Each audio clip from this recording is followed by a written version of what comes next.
Queridos irmãos e irmãs peregrinos, vocês vêm aqui porque têm fé, vêm com a esperança, vêm com o desejo de crescermos cada vez mais no nosso amor a Jesus, no nosso amor à Igreja, pela intercessão de Maria.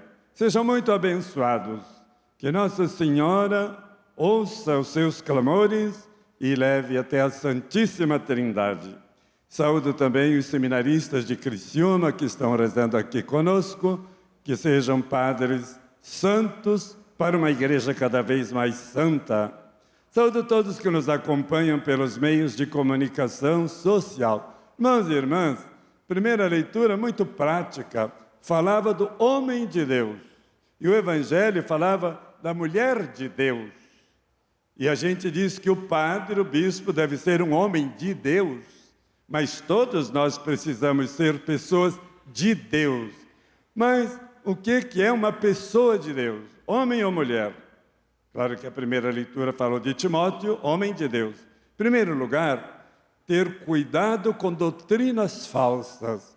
Porque a gente tem, então, o discernimento de Deus, segue o Evangelho, segue a Igreja Católica, a doutrina da Igreja, e não de determinados pregadores que não obedecem à Igreja e também nem seguem as doutrinas da Igreja. Isso faz um mal muito grande. Por quê? Disse a leitura. Porque aumenta a nossa discórdia. Um faz de um jeito, outro faz do outro, não se segue a Igreja. É claro que aumenta a discórdia e aumentam as discussões. Olha que a gente briga muito por causa de religião e de diferentes espiritualidades. Agora a leitura disse assim, sabe o que é isso? Criar doutrinas falsas é orgulho. Por isso o Salmo dizia, os humildes alcançarão o reino dos céus. Felizes os humildes de espírito, porque deles é o reino do céu. Olha aí a humildade de um lado e olha aqui a vaidade de outro. Pois é, disse a leitura, se criando essa confusão na igreja, essa falta de unidade, que não é coisa de Deus, é coisa do espírito mau, isso vem do orgulho. E, portanto, há muita inveja entre nós, não é novidade para ninguém, muita discussão inútil, insultos inclusive, e por trás de tudo isso, olha o perigo do lucro. Às vezes se cria uma igrejinha aqui, igrejinha lá, por interesses de lucro. Olha onde chegamos com doutrinas falsas. Pois é, irmãos e irmãs, mas o homem de Deus, a mulher de Deus, diz aqui, busca o desapego das coisas. O desapego de si, o desapego de bens materiais, o desapego de pessoas, isso nos dá muita liberdade. Por quê? Disse a leitura. Porque o apego nos leva à perdição. Isso mesmo. Quando a gente é apegado demais, abandona Deus. Porque criamos um Deus falso, um ídolo apegado aos nossos ídolos. Agora, vocês vão repetir depois de mim o que foi escrito. A raiz de todos os males é a cobiça do dinheiro. Olha, não é verdade, irmãos e irmãs? Raiz de todos os males. Por que derrubamos a Amazônia? Por causa do dinheiro, da riqueza. Por que tem guerra matando inocentes? Por causa da riqueza, que é a terra do outro. Por que, então, as drogas? Porque dá dinheiro. E por que a corrupção? Porque dá dinheiro. Então, olhe, a raiz de todos os males é a cobiça do dinheiro. E quando a gente tem muita cobiça no dinheiro, nós somos mão fechada, não ajudamos os pobres. E quando a gente é desapegado, a maioria de vocês aqui são desapegados, são ricos de Deus. E por isso sente também a dor do pobre, do doente, do preso, do migrante. E é isso então que fazem os homens e mulheres de Deus. E então, outro conselho dessa primeira leitura, vamos combater o bom combate. Vamos repetir? Vamos combater o bom combate.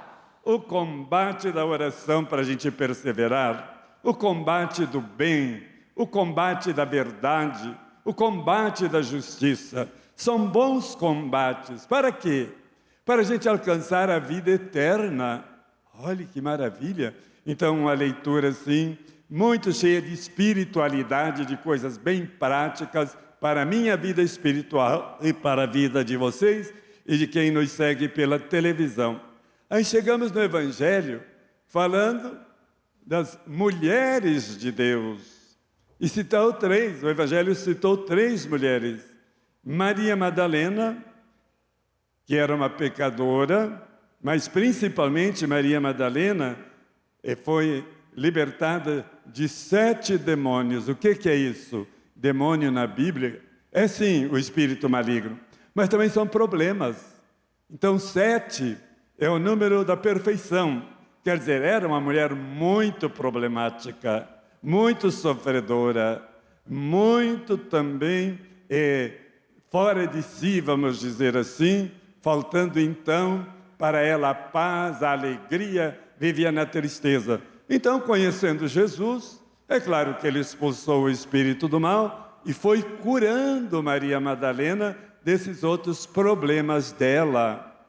Pois é, aí é que está a maravilha.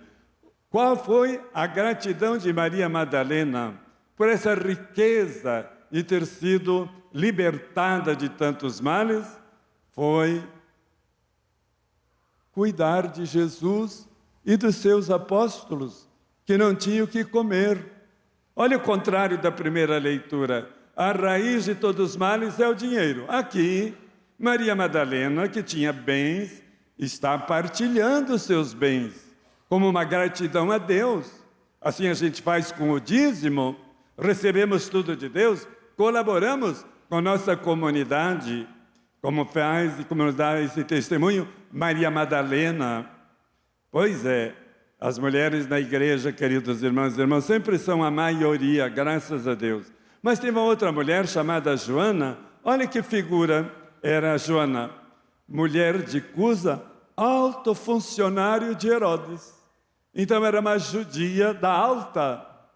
E também Jesus tocou, ela também encontrou-se com Jesus e deixou a sua fama lá do rei Herodes, etc., e foi então ajudar a Jesus. Olha que conversão bonita.